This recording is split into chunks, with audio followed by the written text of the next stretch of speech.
أعوذ بالله من الشيطان الرجيم. بسم الله الرحمن الرحيم. ويسألونك عن المحيض قل هو أذى فاعتزلوا النساء في المحيض ولا تقربوهن حتى يطهرن فإذا تطهرن فأتوهن من حيث أمركم الله إن الله يحب التوابين ويحب المتطهرين. نساؤكم حرث لكم فأتوا حرثكم أنّا شئتم وقدموا لأنفسكم واتقوا الله واعلموا أنكم ملاقوه وبشر المؤمنين. ولا تجعلوا الله عرضة لأيمانكم أن تبروا وتتقوا وتصلحوا بين الناس والله سميع عليم. لا يؤاخذكم الله باللغو في أيمانكم ولكن يؤاخذكم بما كسبت قلوبكم والله غفور حليم. للذين يؤلون من نسائهم تربص 4 أشهر فإن فاءوا فإن الله غفور رحيم. وإن عزموا الطلاق فإن الله سميع عليم. والمطلقات يتربصن بأنفسهن 3 قروء ولا يحل لهن أن يكتمن ما خلق الله في أرحامهن إن كن يؤمن بالله واليوم الآخر وبعولتهن أحق بردهن في ذلك إن أرادوا إصلاحا ولهن مثل الذي عليهن بالمعروف وللرجال عليهن درجة والله عزيز حكيم. صدق اللہ العظیم.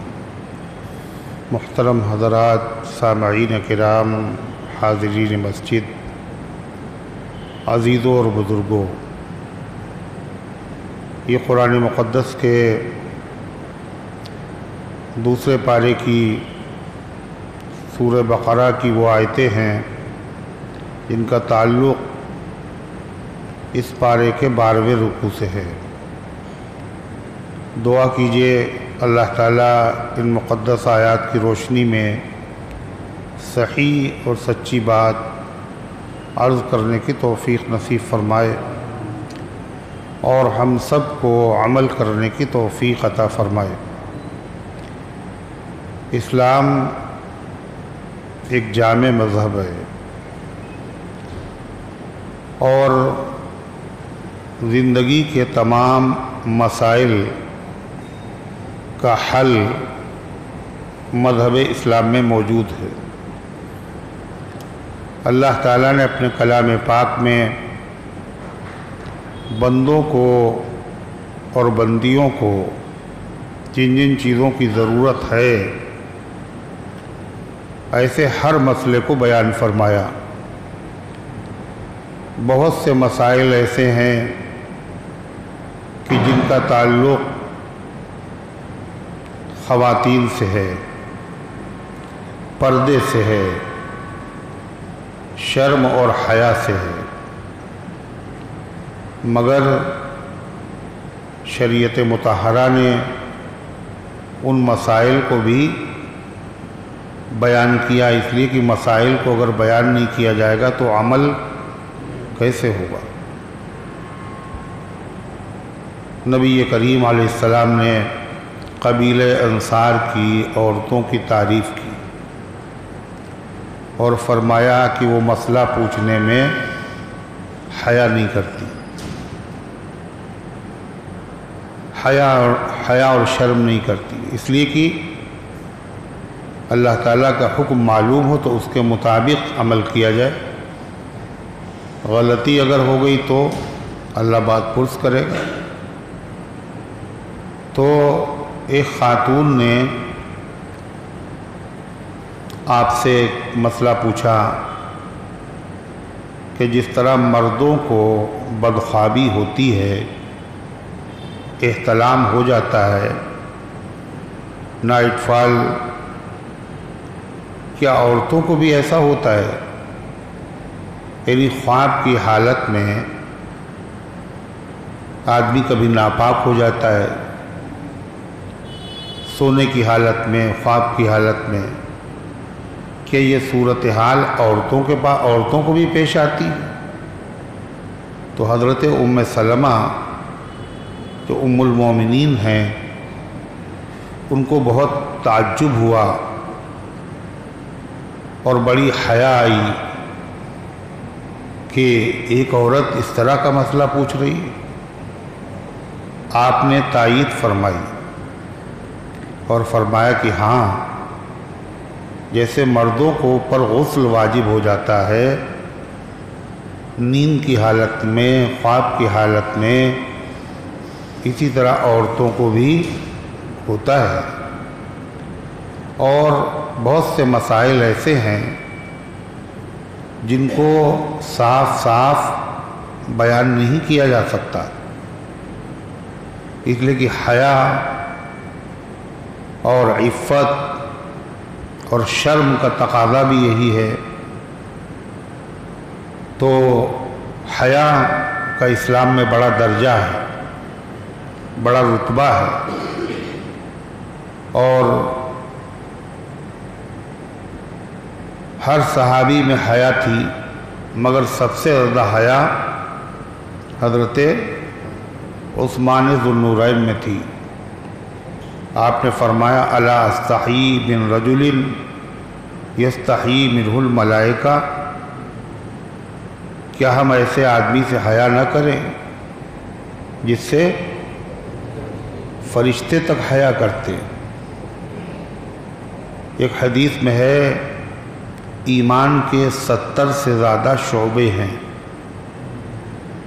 الایمان بضعۃ و سبعون شعبہ، ایمان کی شاخیں، ایمان والے کام، خصلتیں، عمل ایک دو نہیں ہیں، 70 سے زیادہ۔ پھر آپ نے فرمایا افضلها قول لا الہ الا اللہ، ان میں سب سے افضل لا الہ الا اللہ کا پڑھنا ہے۔ وَأَدْنَاهَا إِمَاطَةُ الْأَذَىٰ عَنِ الطَّرِيقِ، اور سب سے کم درجے کی چیز راستے سے تکلیف دہ چیز کو ہٹا دینا۔ ٹھوکر لگ جائے، کسی کے گر جائے، پتھر پڑا ہوا ہے، کیلے کا چھلکا پڑا ہوا ہے، کوئی پھسل سکتا ہے، نظر آ گیا۔ اب کوئی بھی پھسل سکتا ہے، مسلمان ہو یا غیر مسلم ہو، اپنا ہو یا پرایا ہو، ایسی چیز کو راستے سے ہٹانا یہ بھی ایمان کا ایک حصہ ہے۔ ہم لوگ گزرتے چلے جا رہے، تو اس کا مطلب یہ ہے کہ ہمارے اندر ایمان کا یہ شعبہ نہیں پایا جاتا، اور جب نہیں پایا جاتا، شریعت میں مطلوب ہے، تو ہمیں اس پر عمل کرنا چاہیے۔ راستے میں کوئی تکلیف دہ چیز ہے تو اسے ہٹانا چاہیے۔ جب تکلیف دہ چیز ہٹا دینا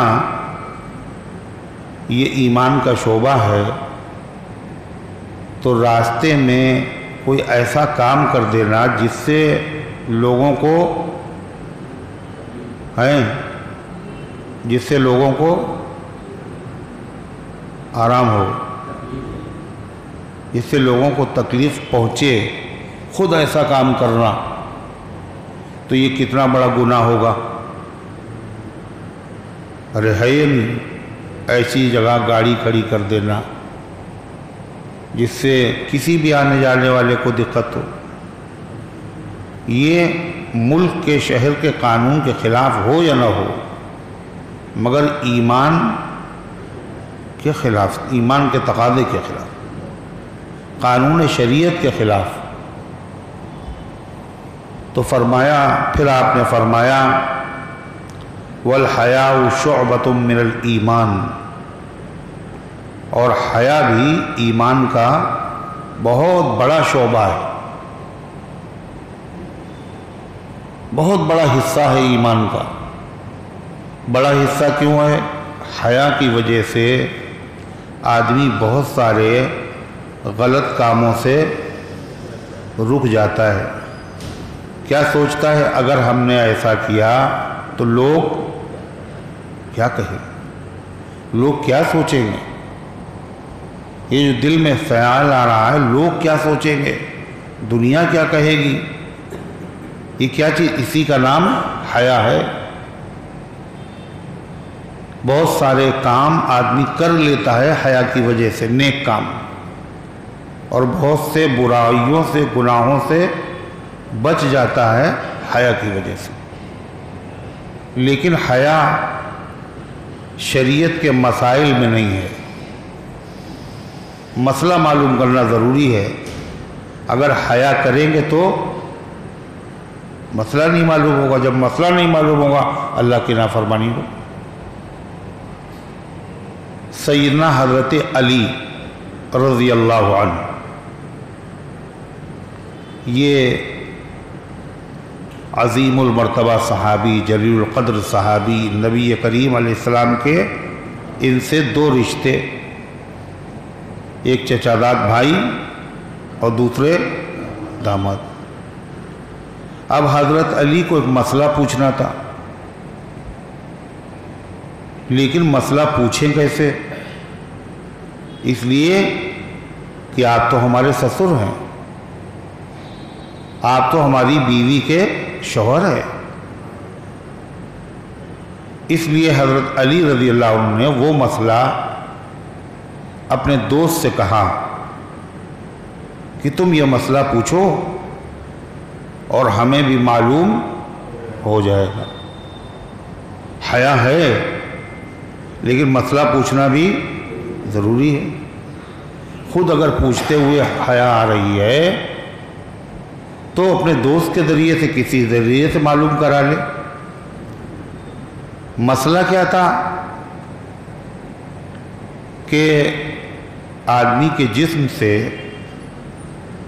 جو ناپاک مادہ نکلتا ہے، نجس، ان میں پیشاب بھی ہے۔ پیشاب سے پہلے ہلکا سا رقیق سا مادہ نکلتا ہے جو لوگوں کو پتہ نہیں چلتا، اس کو کہتے ہیں ودی۔ ودی وہ مادہ اس لیے نکلتا ہے تاکہ پیشاب کی نلی کو چکنا کر دے، تاکہ بعد میں جب اس سے پیشاب نکلے تو اس کی وجہ سے اس نلی میں کوئی خرابی نہ پیدا ہو۔ اس لیے کہ پیشاب کے اندر سمیت، تیزابیت، زہریلا مادہ ہوتا ہے۔ یہ اللہ کا انتظام ہے، ہمیں محسوس نہیں ہوتا، مگر پہلے وہ نکلتا ہے پھر پیشاب، تو اس کو کہتے ہیں ودی۔ اسی طریقے سے ایک مادہ اور نکلتا ہے۔ وہ مادہ جب آدمی اس طرح کی باتیں کرتا ہے، شہوت والی، نفسانی خواہش والی، اس طرح کی چیزیں دیکھتا ہے تو خود بخود اس کے جسم سے، پیشاب کے مقام سے رقیق سا، پتلا سا مادہ نکلتا ہے۔ یہ ودی نہیں ہے، وہ تو نکلتا ہے پیشاب سے پہلے، یا پیشاب کی حاجت ہی نہیں۔ ایسے ماحول میں، ایسی باتوں سے، ایسے حالات سے خود بخود ایک مادہ نکلا، اس کو مزی کہتے ہیں۔ مزی۔ ایک مادہ اور نکلتا ہے جو بہت گاڑھا ہوتا ہے، اور یہ جب نکلتا ہے جب آدمی کے اندر نفسانی خواہش میں جوش ہوتا ہے، جوش ہوتا ہے، تو اس کے نکلنے کے بعد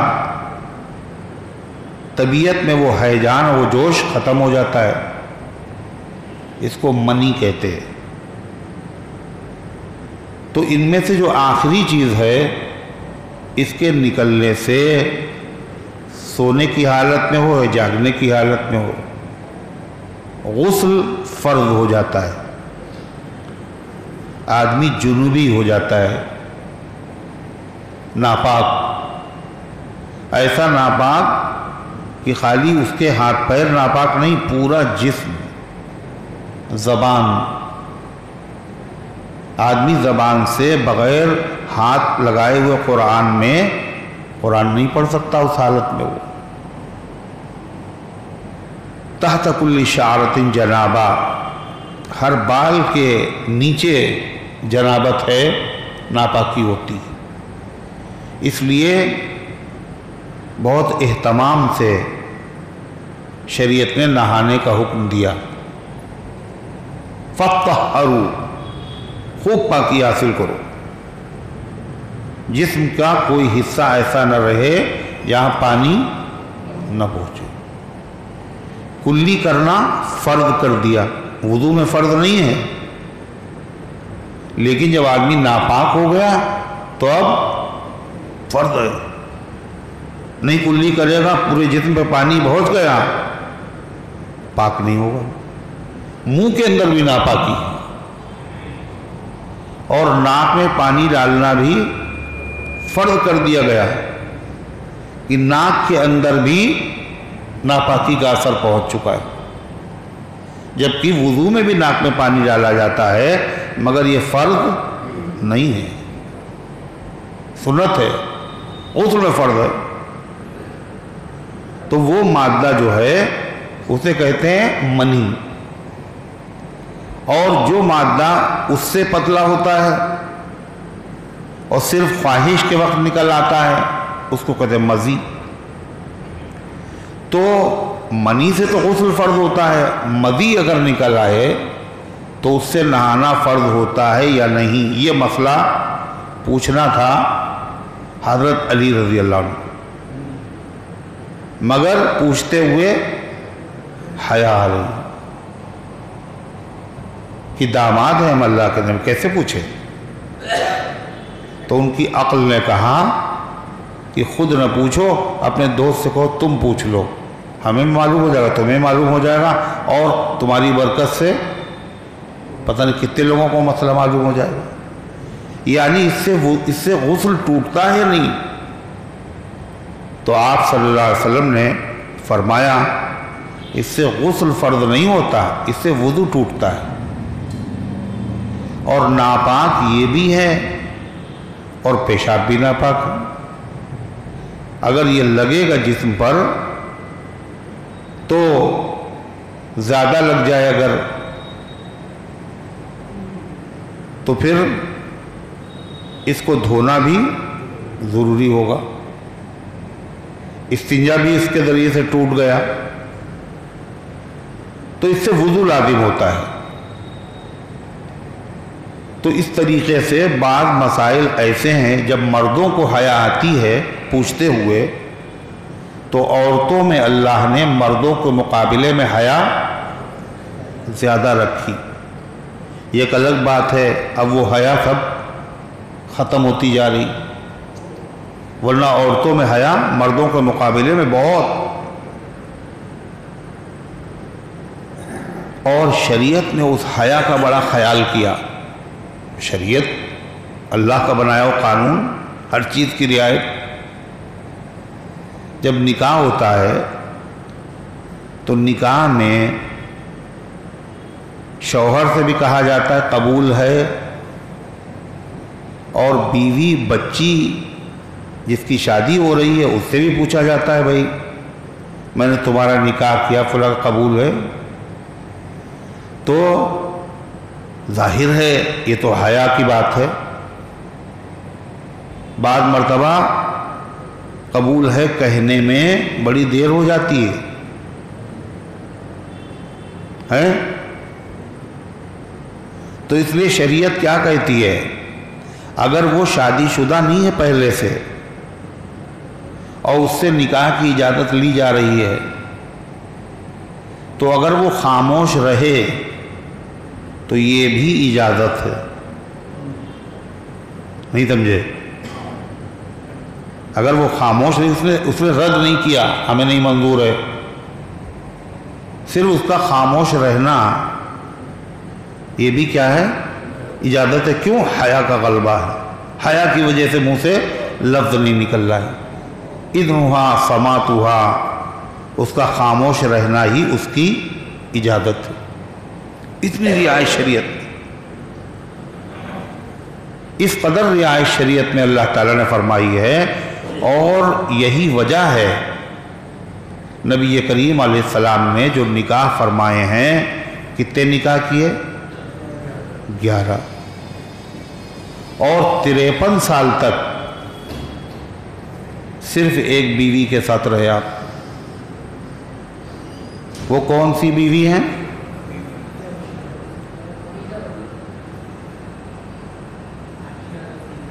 عائشہ دیکھیے ہے، اسی لیے تو پوچھ رہا ہوں کون سی بیوی ہیں وہ؟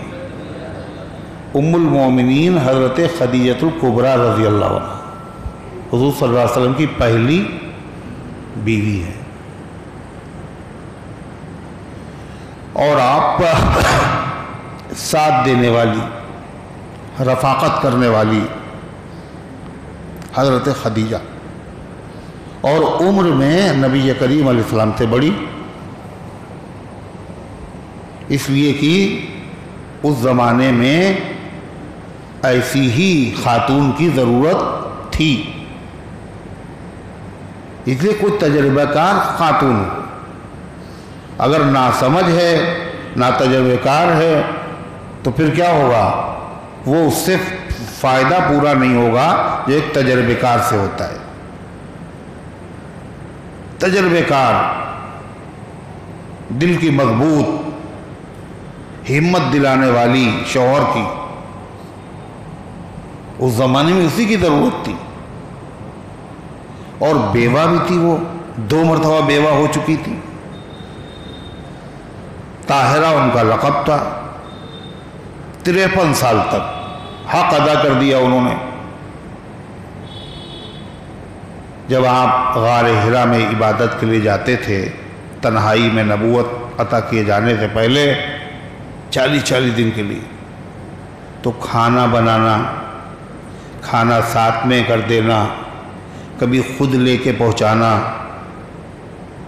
جب پہلی وحی نازل ہوئی، کوئی بھی تو نہیں تھا آپ کے ساتھ اس وقت وہاں، اور حالت غیر گھر پہ آئے، حضرت خدیجہ ہی تھی، مجھے ڈر لگ رہا ہے، مجھے اپنی جان کا خطرہ ہے، اور مجھے کمبل اڑاؤ۔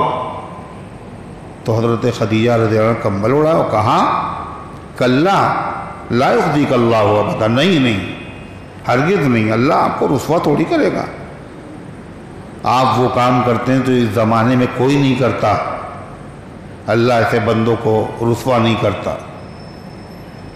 تسلی دی، حوصلہ بڑھایا۔ ظاہر بات ہے ایسے موقع پر اگر کوئی کمسن عورت ہوتی ہے، وہ کہاں سے حوصلہ بڑھائے گی؟ وہ خود ہی ہاتھ پیر چھوڑ دے گی۔ عورتوں پہ تو اور زیادہ اثر ہوتا ہے، وہ رونے لگے گی، اور جب رونے لگے گی تو کیا ہوگا؟ اب حوصلہ اور بڑھے گا شوہر کا۔ پہلے اپنی فکر تھی، اب ان کی بھی فکر۔ تو 53 سال تک۔ اب اس کے بعد عمر ہے آپ کی 63 سال کی، جلدی آپ نے کئی نکاح کیے۔ کیوں؟ اس لیے کہ اب ضرورت ہے مسائل کی، لوگ بہت مسلمان ہو چکے ہیں، عورتیں مسلمان ہو چکی ہیں، اب مسئلے ان کو پوچھنا ہوں گے، اور مسئلے عورتوں کے ایسے ہوں گے جو وہ مردوں سے نہیں پوچھ سکتی، عورتیں عورتوں ہی سے پوچھ سکتی ہیں۔ اس لیے آپ نے متعدد نکاح فرمائے، اور وہ خواتین اللہ کے نبی کے گھر پہ آتی تھی اور امہات المومنین سے بتاتی تھی کہ یہ صورت ہے، یہ صورت ہے، اس سلسلے میں آپ پوچھ لیے حضور صلی اللہ علیہ وسلم سے۔ تو حضرت عائشہ صدیقہ رضی اللہ عنہا خصوصیت کے ساتھ، ورنہ ہر بیوی نے مسئلے پوچھے اور مسائل حل کیے، مگر سب سے بڑا کام اس سلسلے میں کس نے کیا؟ ام المومنین حضرت عائشہ صدیقہ رضی اللہ عنہ، سب سے کم سن اور کم عمر زوجہ، بیوی، جو بیوہ بھی نہیں تھی، کم سن بھی تھی، وہ کون ہے؟ حضرت عائشہ صدیقہ۔ عائشہ صدیقہ رضی اللہ عنہ جو نکاح آپ نے فرمایا، اس نکاح میں جہاں اور اسباب ہیں، ایک سبب یہ بھی ہے کہ اب زمانہ ہے کاہے کا؟ مسائل کا۔ کاہے کا؟ مسئلے مسائل کا۔ اور مسئلے و مسائل جتنا بوڑھا آدمی ہو جاتا ہے اتنا ہی اس کو یاد ہوتے ہیں، اس کی میموری ہوتی ہے جب بوڑھا ہوتا جاتا ہے بڑھتی جاتی ہے نا، کمزور ہو جاتی ہے نا۔ اور یہ مسئلے ایسے ہیں اگر سننے والا ہی بھول گیا تو دوسرے کو کیا بتائے گا؟ سنا کچھ، آدھا یاد آدھا بھول گیا، تو مسئلے کی نوعیت بدل جائے گی۔ اس لیے کوئی ایسی خاتون ہونا چاہیے جس کا دماغ انتہائی تیز ہو، جس کی یادداشت زبردست ہو، جو بہت ذہین ہو، بڑی عاقلہ ہو، بڑی فرزانہ ہو۔ ارے تھی ضرورت نہیں تھی؟ جس مقصد سے آپ نے نکاح کیا وہ مقصد حضرت عائشہ صدیقہ رضی اللہ عنہا سے پورا ہوا۔ آپ نے پوچھا ذہانت کا حال، بچپن تھا، اور بچپن میں گئے زمانے میں بچپن کی عمر ہی کیا ہے؟ گڑیا کھیلنے والی عمر۔ تو آپ جب تشریف لائے تو دیکھا حضرت عائشہ صدیقہ کی جو گڑیاں ہیں ان کی سہیلیاں بھی کھیل رہی ساتھ میں، اس میں گھوڑا بھی دکھا، ایک گھوڑا بھی تھا اور گھوڑے کے پر لگے ہوئے تھے۔ تو آپ نے پوچھا عائشہ یہ کیا ہے؟ کہا اللہ کے رسول یہ گھوڑا ہے۔ کہا گھوڑے کے پر بھی ہوتے ہیں؟ کہا سلیمان علیہ السلام کے گھوڑے کے پر تھے۔ حضرت عائشہ صدیقہ کا جواب، حضور مسکرا دیے۔ ذہانت، بیدار مغزی، یادداشت، اس لیے آپ کی مبارک زندگی میں مسائل حضور سے پوچھتی تھی اور خواتین ان سے آ کر کے پوچھتی تھی، بتاتی تھی۔ اور آپ کی وفات کے بعد 18 سال کی عمر میں بیوہ ہو گئی۔ اس کے بعد جب تک حیات رہی اس وقت تک یہی دینی مسائل امت کو بتاتی رہی، ہے نا؟ جان و دل سے خدمت کی امت محمد کی، جان و دل سے خدمت کی امت محمد کی، جب تلک رہی زندہ عائشہ مدینے میں۔ کوئی کام ہی نہیں تھا، یہی کام تھا ان کا۔ اور خالی عورتیں نہیں، بڑے بڑے صحابہ، ان کو بھی کسی مسئلے میں جب اشکال ہوتا تھا تو اس کو حل کرنے کے لیے عائشہ صدیقہ رضی اللہ عنہ کے پاس آتے تھے۔ ابو موسیٰ اشعری کا بیان ہے، اور جب ان سے پوچھتے تھے تو مسئلہ بالکل کلیئر اور صاف ہو جاتا تھا۔ 2210 حدیثیں یہ امت کو حضرت ام المومنین عائشہ صدیقہ رضی اللہ عنہا ہی سے نصیب ہوئی ہیں۔ ان میں بہت سارے مسائل عورتوں سے متعلق ہیں، تو انہی مسائل میں سے ایک اہم مسئلہ پہلے زمانے میں تو یہ تھا کہ مسلمانوں کے وہاں بچیاں جو پڑھتی تھیں وہ مسلمان عورتوں سے پڑھا کرتی تھیں، استانیہ قرآن بھی پڑھا دیتی تھیں، ساتھ میں دینی کتابیں بھی پڑھا دیتی تھی. بہشتی زیور خاص طور سے پڑھایا جاتا تھا. بہشتی زیور میں کیا ہے؟ ہر مسئلہ موجود ہے. پاکی کے مسئلے، وضو کے مسئلے ہیں، نماز کے، زکوٰۃ کے، روزے کے، شوہر کے حقوق کے، بچوں کے حقوق کے، قسم کے، کفارے کے، طلاق کے، نکاح کے. بڑی جامع کتاب. یہ بچیاں کو پڑھائی جاتی تھی سبقاً سبقاً، اور یہ جہیز میں دی جاتی تھی. اور یہ کتاب ایسی تھی جیسے گھر میں عالم موجود ہے، جیسے گھر میں عالم موجود ہے. کہیں جانے کی ضرورت ہی نہیں. کوئی مسئلہ آیا بہشت زیور میں دیکھ لیا انہوں نے اور مسئلہ حل ہو گیا. مگر اب وہ زمانہ لد گیا. اب بہشتی زیور پڑھنے والیاں اور پڑھانے والیاں نہیں رہی، لیکن مسئلے بھی نہیں رہے. مسئلے تو وہ ہیں موجود. آج مسائل موجود ہیں، بلکہ بڑھ گئے، لیکن بہشتی زیور پڑھنے والیاں اور پڑھانے والیاں نہیں ختم ہو گئی. تو کیا ہوگا؟ اب ان مسائل پہ عمل ضروری نہیں ہے کیا؟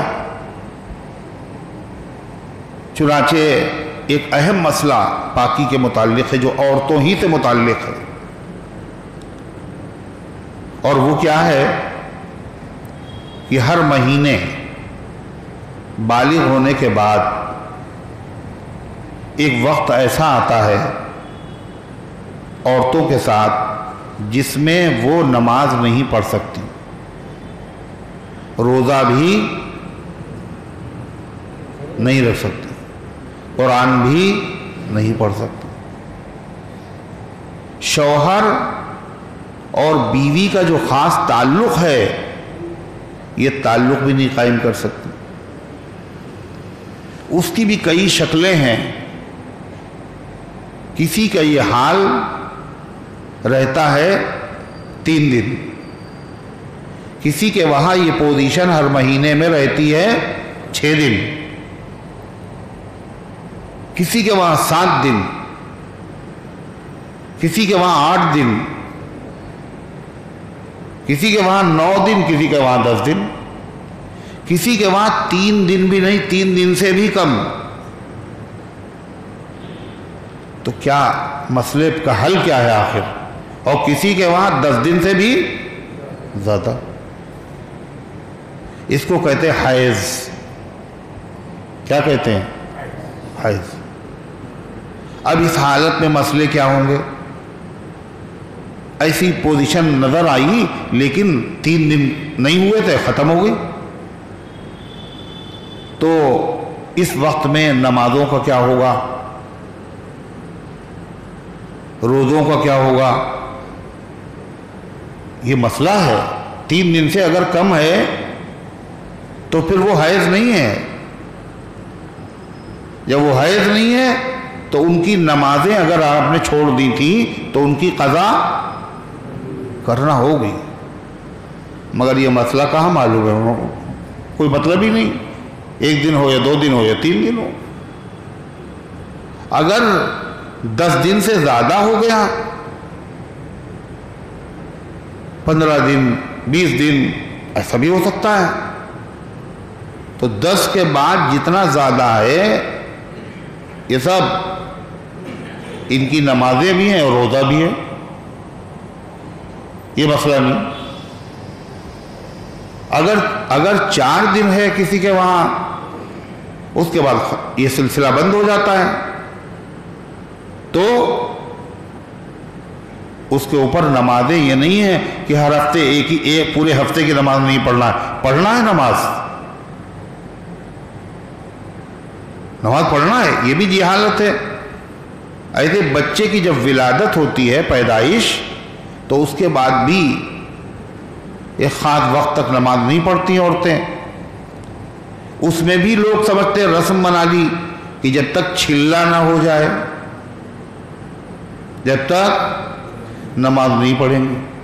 پتہ ہی چلا کہ جس وجہ سے منع کیا گیا تھا نماز پڑھنے سے، جس گندگی کے آنے کی وجہ سے، وہ تو ایک ہفتے میں ختم ہو گئی، مگر ابھی چھلا نہیں ہوا، ابھی رسم نہیں ہوئی، ابھی نہان نہیں ہوا، لہذا نمازیں جا رہی ہیں۔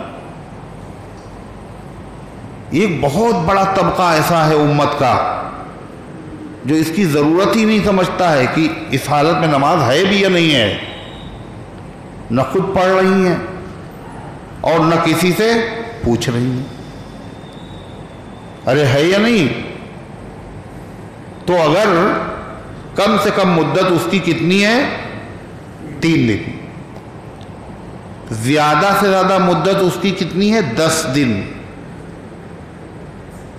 3 دن سے کم ہے تو وہ نہیں جو سمجھا ہے، اور 10 دن سے زیادہ ہو گیا تو یہ بھی وہ نہیں ہے جو تم نے سمجھا تھا۔ ان میں نمازیں روزہ سب ہوگا۔ اور اگر 6 دن اور 7 دن ہے، ایک عادت مقرر ہے، جب عادت ٹائم پورا ہو گیا پھر نماز روزہ شروع کر دیجئے۔ تو اس سلسلے میں جو سابقہ شریعتیں تھیں، موسیٰ علیہ السلام کی امت، عیسیٰ علیہ السلام کی امت، آسمانی کتاب کے ماننے والے، یہ لوگ کیا کرتے تھے معلوم؟ افراط و تفریط۔ جب اس حالت میں عورتیں ہوتی تھیں، بیویاں ہوتی تھیں، تو یہودی لوگ صرف یہی نہیں کہ ان کے ساتھ رہتے نہیں تھے، بلکہ کھانا پینا سب بند کر دیتے تھے۔ اچھوت بن جاتی تھی خاتون اتنے دنوں میں، ہر مہینے یہی ہوتا تھا۔ ساتھ رہنا گوارا نہیں، ایک کمرے میں ایک گھر میں نہیں رہ سکتے۔ نجس، اس کا جسم نجس، ہاتھوں میں نجاست، دور۔ اور عیسائیوں کا معاملہ کیا تھا؟ وہ لوگ اس پوزیشن میں عورتوں سے بالکل دور نہیں ہوتے تھے، وہاں ہر چیز ویسے ہی چل رہی جیسے پہلے تھی، کوئی فرق ہی نہیں پڑتا تھا۔ شوہر و بیوی کا مخصوص تعلق بھی ان دنوں میں وہ قائم کرتے تھے، ساتھ میں رہتے، کھاتے پیتے، سب کچھ ویسے ہی ہو رہا تھا۔ اسلام جامع اور حسین ترین مذہب ہے، اس میں نہ افراط ہے، نہ تفریط ہے، نہ زیادتی ہے، نہ کمی ہے۔ اسلام نے کیا حکم دیا کہ اس مبارک زمانے میں نماز روزہ نہیں کر سکتی ہیں خواتین، اور پھر یہی نہیں، نمازیں پھر اتنے دنوں کی عورتوں کے اوپر سے، بولو نہیں معلوم، اتنے دن نماز نہیں پڑھ سکتی تو بعد میں پڑھنا پڑیں گی نہیں پڑھیں گی؟ نہیں پڑھنا پڑیں گی، یہی تو بتا رہے ہیں۔ شریعت کی خوبصورتی دیکھیے، نماز قضا ہو گئی، مگر یہ نماز تمہیں نہیں پڑھنا ہے۔ کیوں نہیں پڑھنا ہے بھائی؟ یہ ہر مہینے ہونا ہے۔ ایک نماز اگر چھوٹ جاتی ہے نمازی آدمی کی جماعت سے، تو اس کو پڑھنا اس کے لیے مشکل اسے معلوم ہوتا ہے، اور جماعت سے پڑھ لی تو 20 رکعت تراویح پڑھ رہے ہیں، 5 پارے پڑھ رہے ہیں، جماعت میں کوئی مطلب نہیں، اور جماعت چھوٹ گئی تو پھر ایک نماز مشکل ہو جاتی ہے۔ اور یہ پورے ہفتے بھر کی نمازیں چھوٹ گئی، اب ان کی قضا کرنا ہے۔ اچھا ایک ہفتے کا مسئلہ ہو، ایک مہینے کو ہو تو چلو ٹھیک ہے، ہر مہینے یہی کرنا ہے؟ اور کتنی ذمہ داریاں عورتوں کے ساتھ ہیں۔ اس لیے نماز تو کر دی اللہ میاں نے معاف اتنے دنوں کی، لیکن روزہ کا وہ معاف نہیں ہے، رکھنے کی تو اجازت نہیں، ہوگا ہی نہیں روزہ، لیکن روزے کی بعد میں قضا بولو کرنا ضروری ہے۔ کیوں؟ اس لیے کہ ہر مہینے میں تو روزہ ہے ہی نہیں، ہر مہینے میں ہے. کب ہے؟ سال بھر میں ایک مرتبہ، اور وہ بھی 30 روزے ہیں، پورا سال پڑا ہوا ہے. ان کی قضا کرنے میں دقت دشواری نہیں ہے.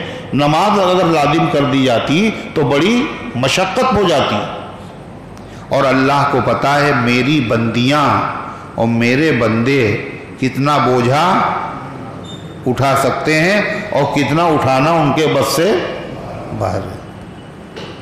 تو صحابہ نے یہی مسئلہ پوچھا. قرآن کی اس آیت میں اسی مسئلے کا ذکر ہے. سنیے، اللہ فرماتا ہے وَيَسْأَلُونَكَ عَنِ الْمَحِيضِ، وہ آپ سے پوچھتے ہیں حیض کے بارے میں،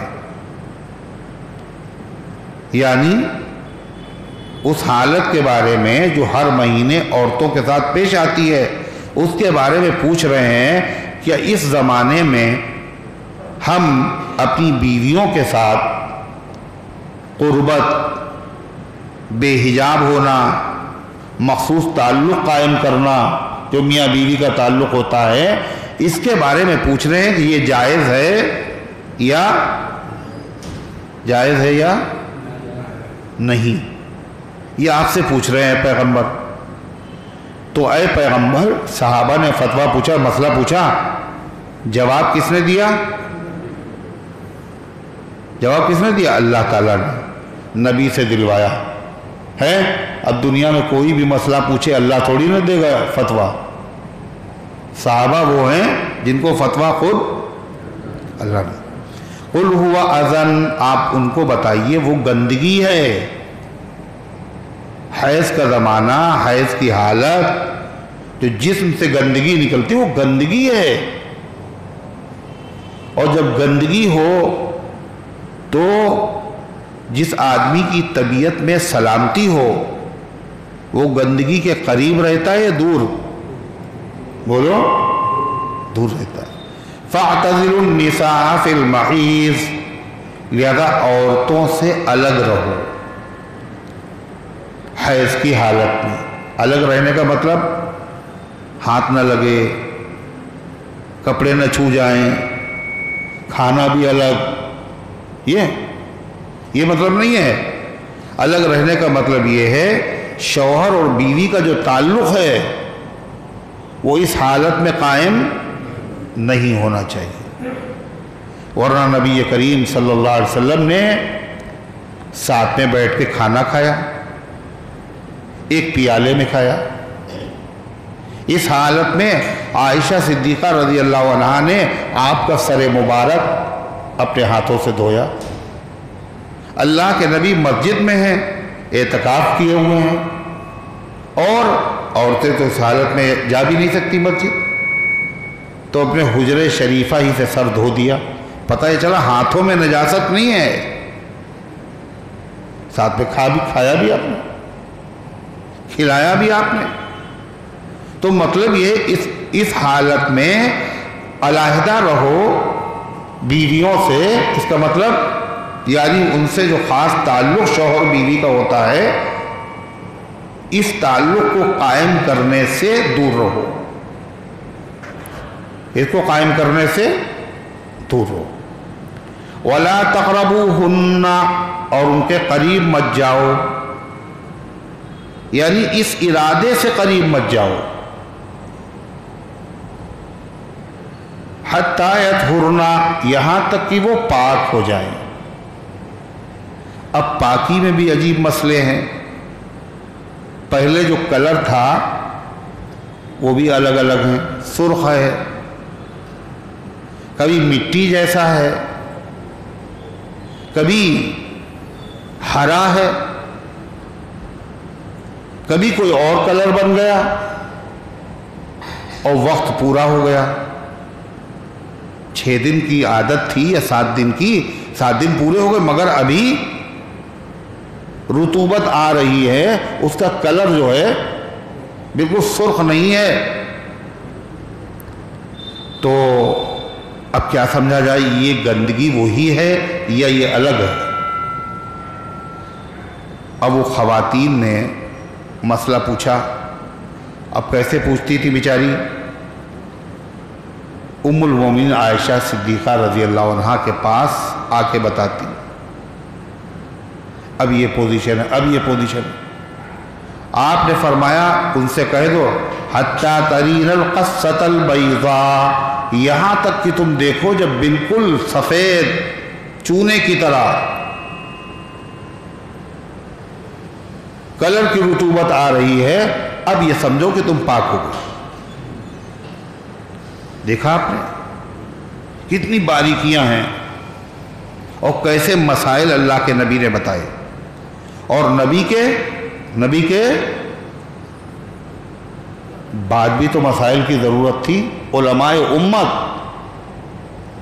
مسائل بیان کرتے رہے اور خواتین مسائل کو پوچھتی رہیں، مگر اللہ پوچھنے سے بھی وہ نہیں رکی، اور بتانے والوں نے بتائے بھی، مگر کیسے خوبصورتی سے انہوں نے پوچھے اور کیسے خوبصورتی سے انہوں نے بتا دیے۔ شرم بھی قائم، حیا بھی قائم، مسئلہ بھی معلوم ہو گیا اور برا بھی نہیں لگے گا کسی کو۔ حضرت قاضی امام یوسف رحمۃ اللہ علیہ، امام ابو یوسف، یہ امام ابو حنیفہ رحمۃ اللہ علیہ کے شاگرد، بہت بڑے عالم قاضی، وہ اپنے بچوں کو علماء کو پڑھا رہے تھے، سبق دے رہے تھے۔ اتنی دیر میں خاتون آئی اور انہوں نے ایک سرخ سیب لال ڈارک کلر کا لا کے دیا، تو امام یوسف رحمۃ اللہ علیہ نے چاقو منگایا اور اس کو کاٹ دیا، 2 ٹکڑے کیے اس کے اور واپس کر دیا۔ جو پاس بیٹھنے والے تھے وہ بھی نہیں سمجھ پائے، وہ سمجھے کہ اس عورت نے حضرت کو ہدیہ دیا، تحفہ دیا، مگر یہ سمجھ میں نہیں آیا کہ حضرت نے اسے پہلے کاٹا،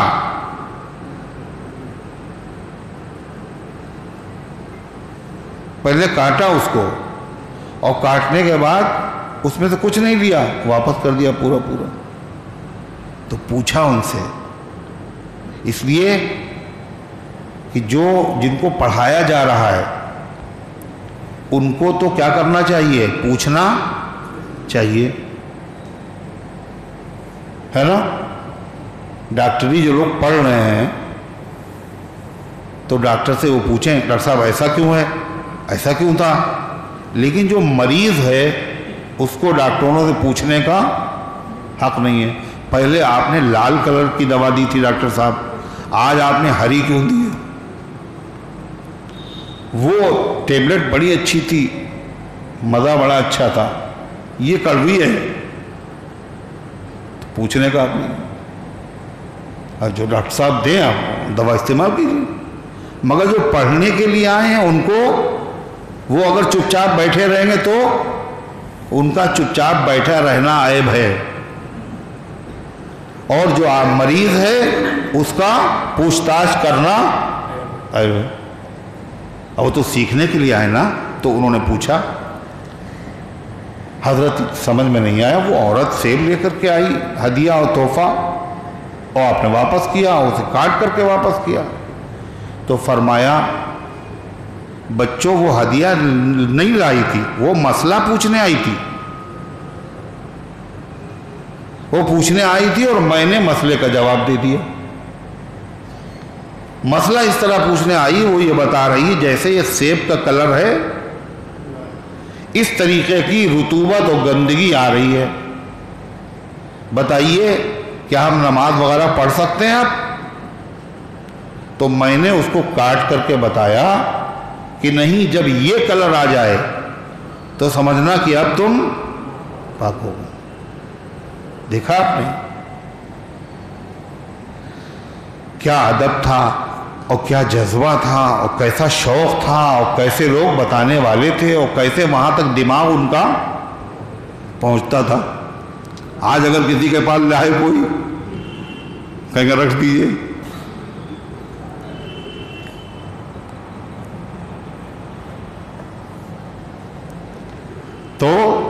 وہ کتنے اچھے لوگ تھے، اشارے سمجھتے تھے۔ وہ شاہ عبدالعزیز صاحب رحمۃ اللہ علیہ کے پاس ایک آدمی آیا اور کہنا شاہ صاحب یہ بتائیے ایک آدمی جو ہے وہ راستہ بھول گیا ہے،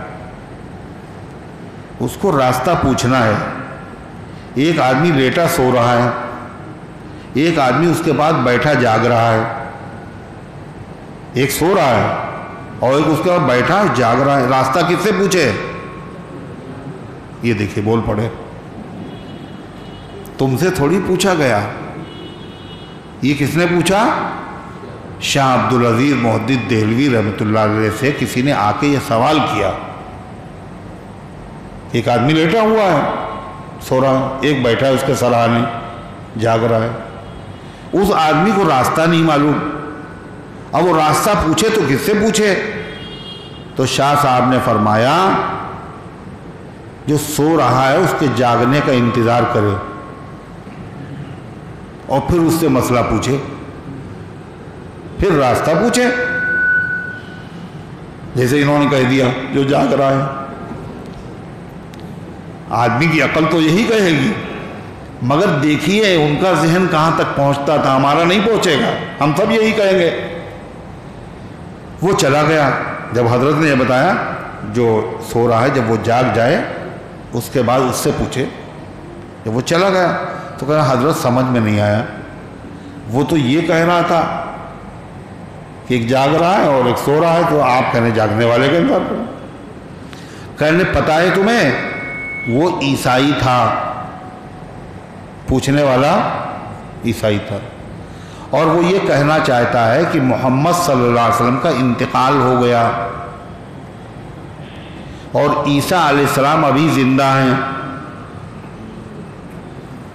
تو جو زندہ ہے اس کی شریعت پر عمل کریں، یا جس کا انتقال ہو گیا اس کی شریعت پہ عمل کریں۔ میں نے اسے بتایا کہ نہیں، جو سو رہا ہے اس کے جاگنے کا انتظار کریں۔ تو عیسیٰ علیہ السلام جب آئیں گے، ابھی زندہ ہیں، آسمانوں پر ہیں، جب آئیں گے تو کون سی شریعت پہ عمل کریں گے؟ اللہ کے نبی کی شریعت پہ عمل کریں گے۔ وہ خود ہی اسی انتظار میں ہے وہ جاگنے والا کہ یہ آدمی اٹھے، اس سے راستہ ہم پوچھیں۔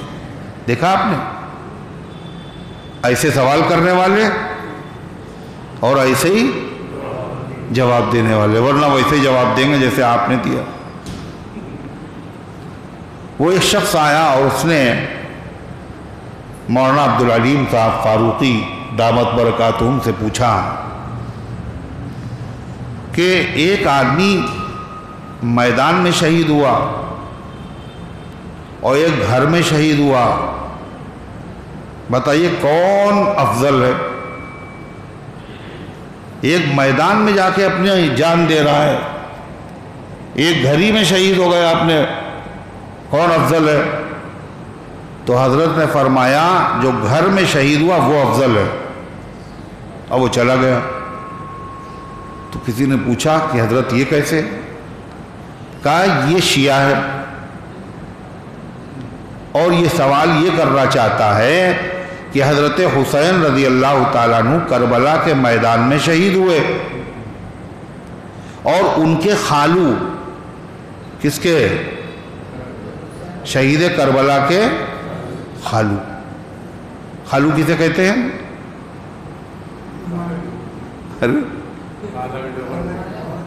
ماں کی بہن کے شوہر کو۔ اس کا مطلب کیا ہوا؟ حضرت حسین کی ماں والدہ حضرت فاطمہ زہرا ہیں، ان کی کوئی بہن بھی تھی، جبھی تو خالہ ہوئی،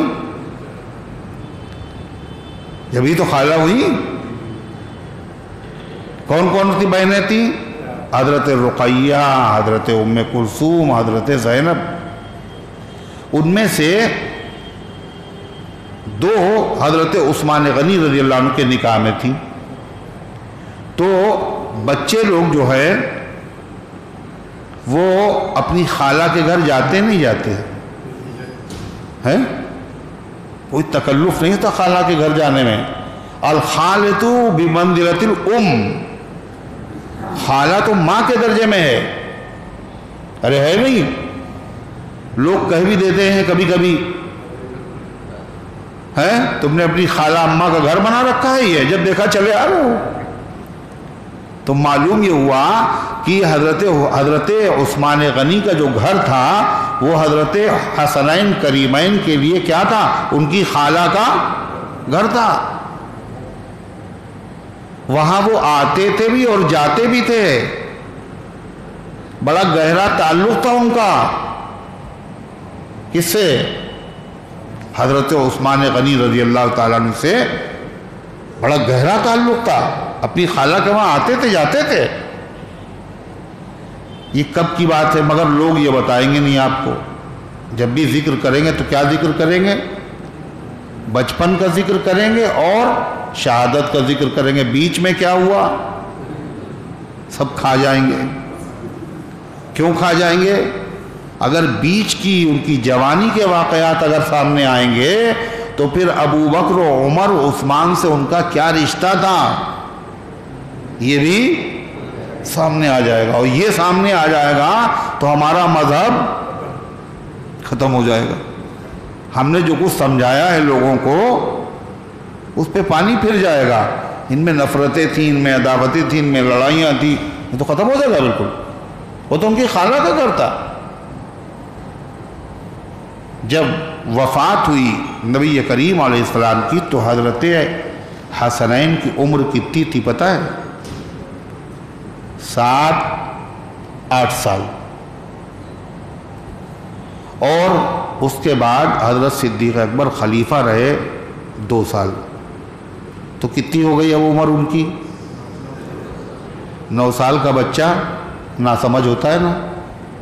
ناسمجھ ہوتا ہے؟ 9 سال کا بچہ ناسمجھ ہوتا ہے؟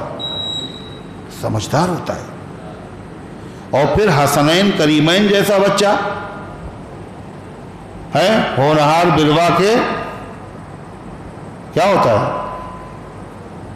بچپن ہی سے 9 سال۔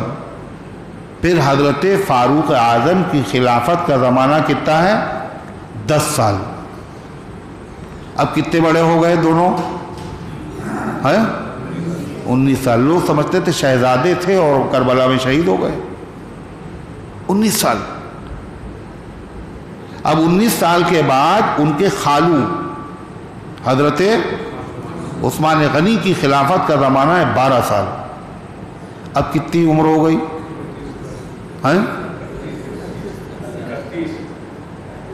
جوڑ نہیں پا رہے ہیں؟ کتنی ہوئی؟ 31 سال۔ اب حضرت علی رضی اللہ عنہ کی خلافت کا زمانہ 4.5 سال۔ اب کتنی ہو گئی؟ 35.5۔ اب اس کے بعد حضرت حسن کی خلافت کا زمانہ 6 مہینے، بڑے بھائی ان کے۔ پھر امیر معاویہ رضی اللہ عنہ کی خلافت کا زمانہ 20 سال۔ 20 سال اور جوڑو 35 میں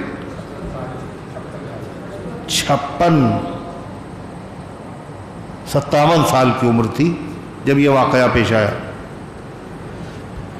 پتہ نہیں کیا کہہ رہے تو بات کہاں پہنچ گئی؟ کیا کہہ رہے تھے؟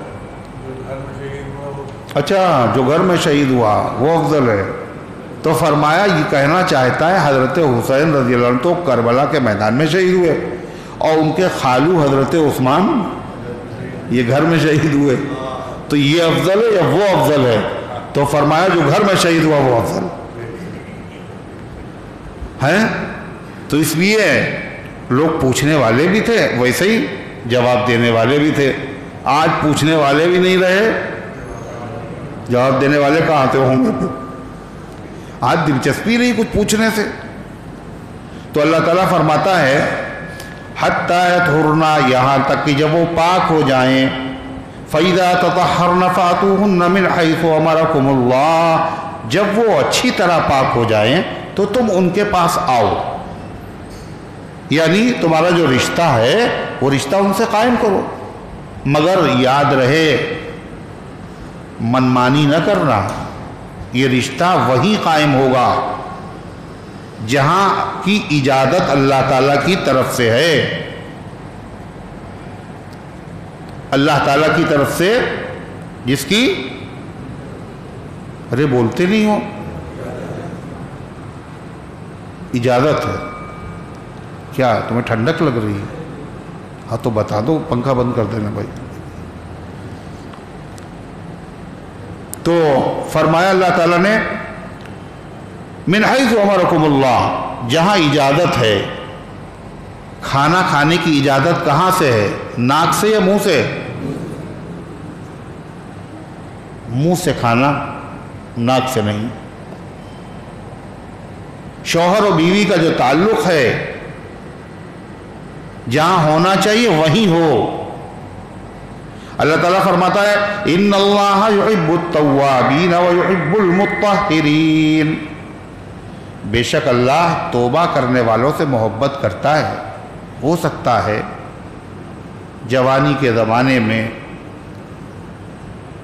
انجانے میں کسی سے غلطی ہو گئی ہو اور حالت حیض میں بیوی سے اس نے قربت کر لی ہو.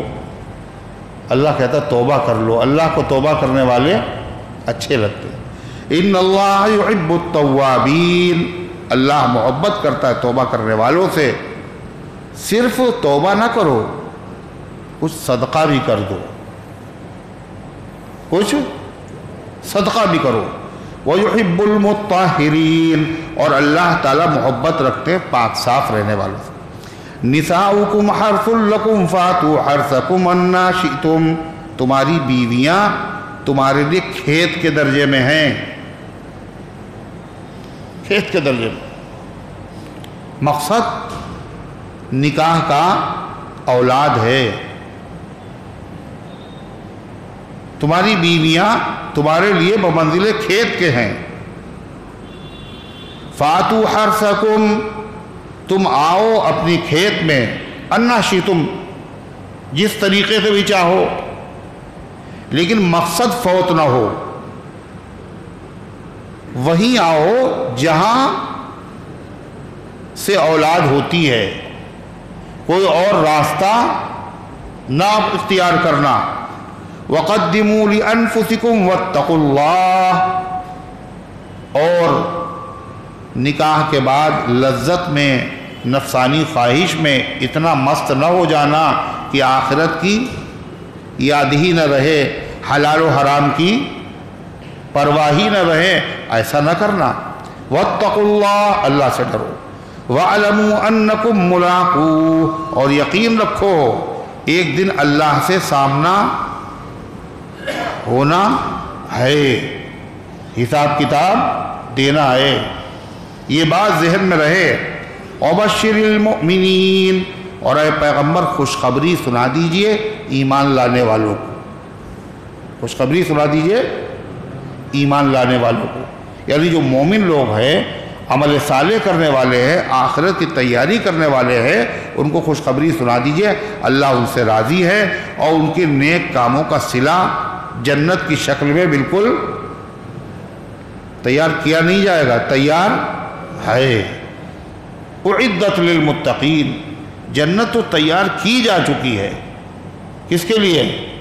اللہ سے ڈرنے والوں کے لیے اور ڈر کر گناہوں سے بچنے والوں کے لیے. اللہ فرماتا ہے وَلَا تَجْعَلُوا اللَّهَ عُرْضَةً لِأَيْمَانِكُمْ أَن تَبَرُّوا وَتَتَّقُوا وَتُصْلِحُوا بَيْنَ النَّاسِ، اللہ کے نام کو نشانہ نہ بناؤ اپنی قسموں کے لیے. نشانہ بنانا جانتے؟ پہلے زمانے میں لوگ نشانہ صحیح کرتے تھے تو کیسے؟ وہ غبارے لگے ہوئے ہیں اور گن سے پھوڑ لیں اس کو نشانہ صحیح کرنے کے لیے، تو اس کی کوئی اہمیت ہی نہیں ہے. غبارہ پھوڑنے کے لیے، نشانہ ہی بنانے کے لیے. تو اللہ کے نام کا نشانہ مت بنانا. جہاں ضرورت ہو وہیں استعمال کرنا، جہاں ضرورت نہ ہو وہاں استعمال نہ کرنا.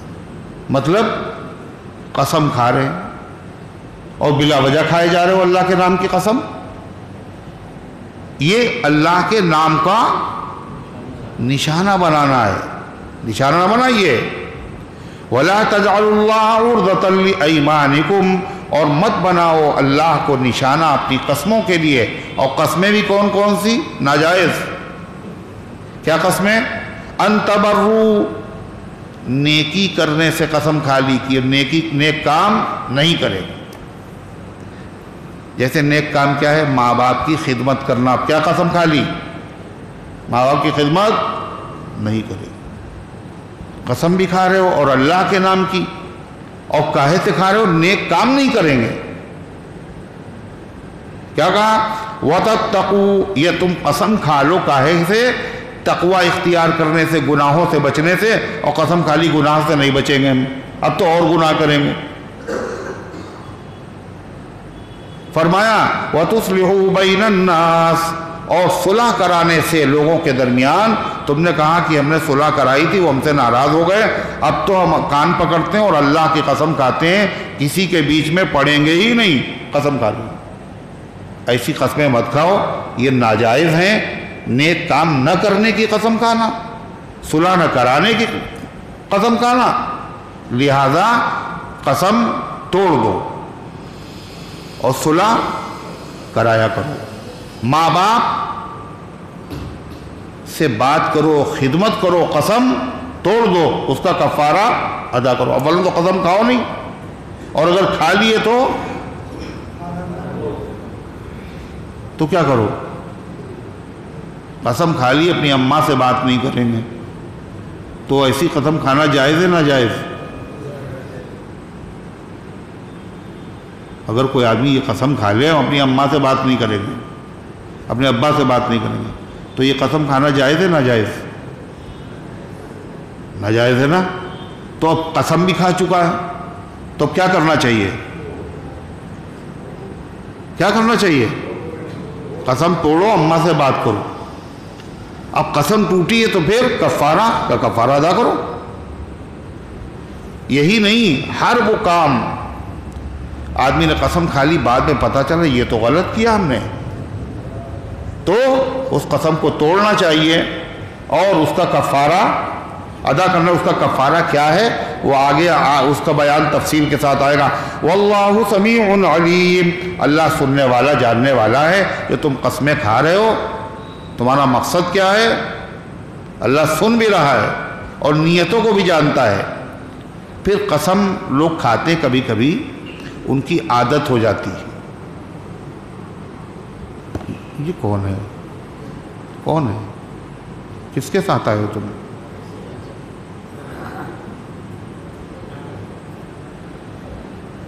تو عادت ہوتی بعض لوگوں کی تکیہ کلام۔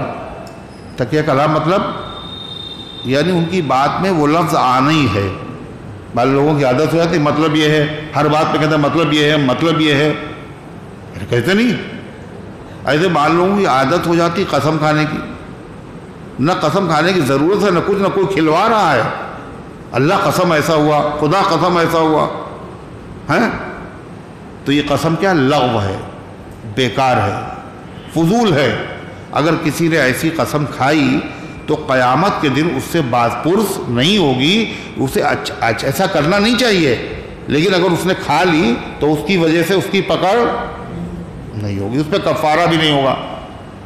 یا کسی آدمی نے قسم کھائی اور جھوٹی قسم کھائی، لیکن جھوٹ بولنے کے ارادے سے نہیں کھائی، وہ تو سمجھ رہا تھا یہ بات سچی ہے اور اتفاق سے وہ ہو گئی جھوٹی، تو اس پر بھی اللہ تعالیٰ کی طرف سے مواخذہ پکڑ نہیں ہوگی، اس لیے کہ اس نے جو کھائی تھی وہ جھوٹی سمجھ گئے۔ کسی نے کہا فلاں صاحب آ گئے، اللہ کی قسم وہ فلاں صاحب آ گئے، بعد میں پتہ چلا ہم تو سمجھ رہے آگے وہ آئے نہیں، وہ کوئی اور تھا، تو یہ کیا ہے؟ قسم جو اس نے کھائی ہے جھوٹی تو ہو گئی، مگر جھوٹ بولنے کے ارادے سے نہیں کھائی تھی۔ اللہ کیسا غفور ہے، کیسا رحیم ہے، فرمایا اس قسم کے اوپر پکڑ نہیں ہوگی، کفارہ بھی نہیں ہوگا۔ ہاں اگر جھوٹ بولنے کے ارادے سے کھائی، جانتا تھا یہ قسم جھوٹی ہے اور پھر بھی کھا رہا ہے قسم، تو ایسی صورتحال میں کفارہ نہیں ہے اس کا، یہ بہت بڑا گناہ ہے۔ جھوٹی قسم کھانا یہ بہت بڑا گناہ ہے۔ کفارے کا مطلب جانتے ہیں کیا ہے؟ کہ بھئی اس کو کم کرو، اے سی بند کرو کسی کو،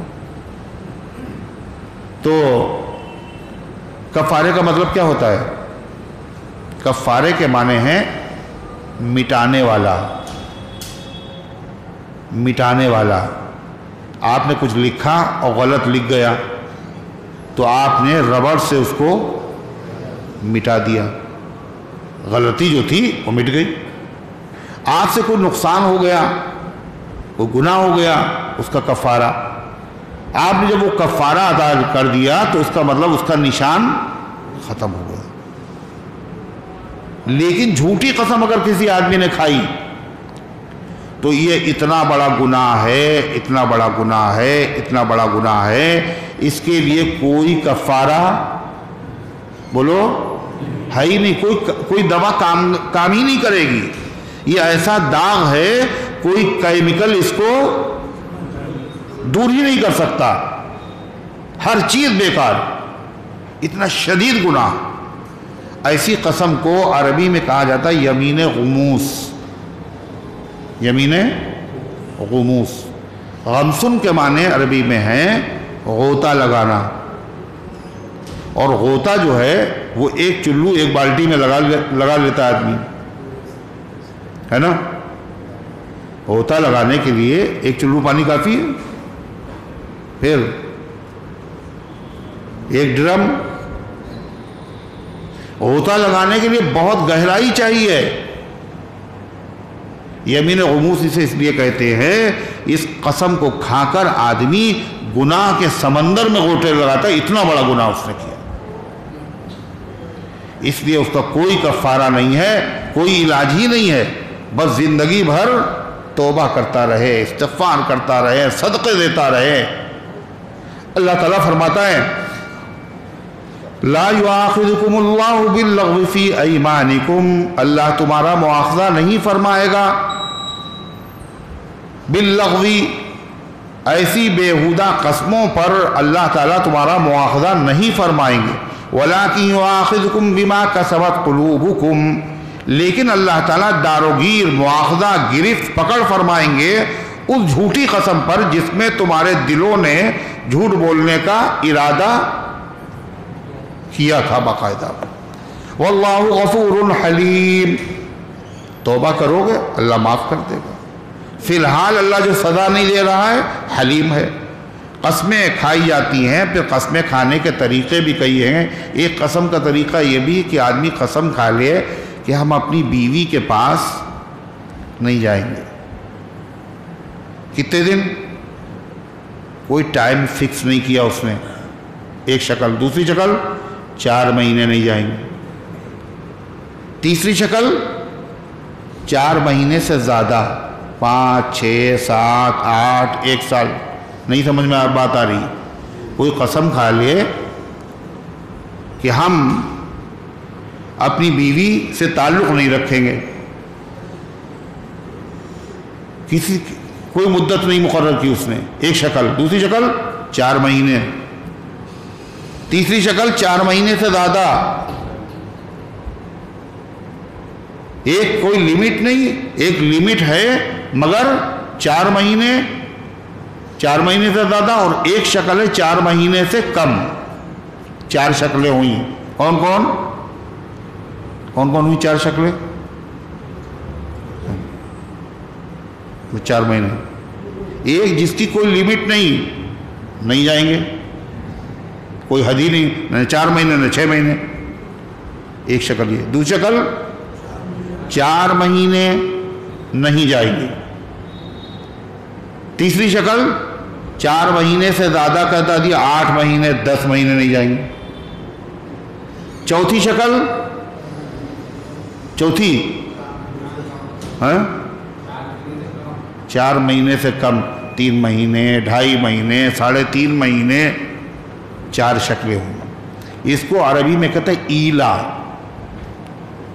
ایلا ہر قسم کو نہیں کہتے ہیں، ایسی قسم جس میں شوہر بیوی کے پاس نہ جانے کی قسم کھائے، اس کی 4 شکلیں۔ تو اگر اس نے 4 مہینے سے کم کی قسم کھائی تھی، بعد میں وہ چلا گیا تو قسم بھی نہیں ٹوٹی، کفارہ بھی نہیں ہوگا۔ اگر اس نے